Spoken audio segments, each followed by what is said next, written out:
بسم الله الرحمن الرحيم. الحمد لله رب العالمين، والصلاة والسلام على أشرف المرسلين سيدنا ومولانا محمد صلى الله عليه وسلم. السلام عليكم ورحمة الله وبركاته. waxaan halkan ka salaamayaa dhammaan Soomaali Maxamed meel walbay joogaan. waxa ka inooga sii socon doona insha Allah gabayadii diiniga ahaa ee taxanaha. waxa gabayga maanta la yiraahdaa caasiin, wuxuuna ka hadlayaa adoo alla kuu nimceeyay inaadan caasiin. wuxuuna ku bilaamayaa insha Allah sidan: caafimaad buu casiis iska ilaah kugu casuume ha caasiin. cirdi iyo sharaf buu casiiska ilaah kugu cayime ha caasiin. cuud iyo maal buu casiiska ilaah caydhkaaga baxshe ha caasiin.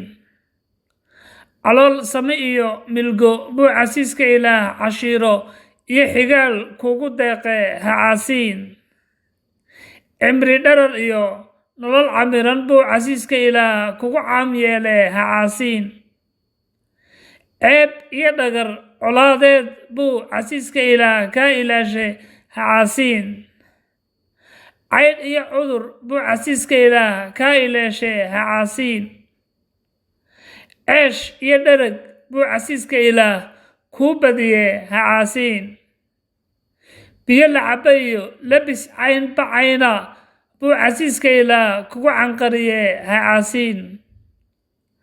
cadrad haween iyo ciyaal aan caasi ahayn buu casiiska ilaah kugu barakeeye ha caasiin.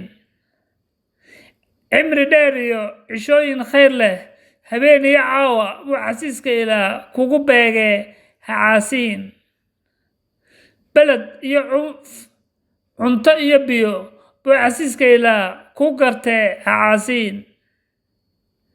cilmi iyo aqoon garaad iyo waqti cambar ah buu casiiska ilaah ku gaar yeele ha caasiin. cadow iyo gaajo buu casiiska ilaah ku garab marshe ha caasiin. roob curdina iyo hawo cudgoon caws iyo doog buu casiiska ilaah ku curiye ha caasiin. cadceed diiran iyo dayax caddaana iyo buuraha culus iyo buu casiiska ilaah kugu nooleeye ha caasiin. waxyi caalamiya iyo iimaan cusub diin qaaliya buu casiiska ilaah kugu dhaliye ha caasiin. god cidhiidhiyo cidlo ah buu casiiska ilaah kugu ilaaline ha caasiin. aakhiro iyo siraadka cidhifka sida hilaaca buu casiiska ilaah kuu marine ha caasiin. waad mahadsantihiin dhammaantiin. waxaan leeyahay aan eebbe ka xishoono ooyaynaan kolna caasiin insha Allah walaalayaal. wassalaamu calaykum waraxmatullaahi wabarakaatu.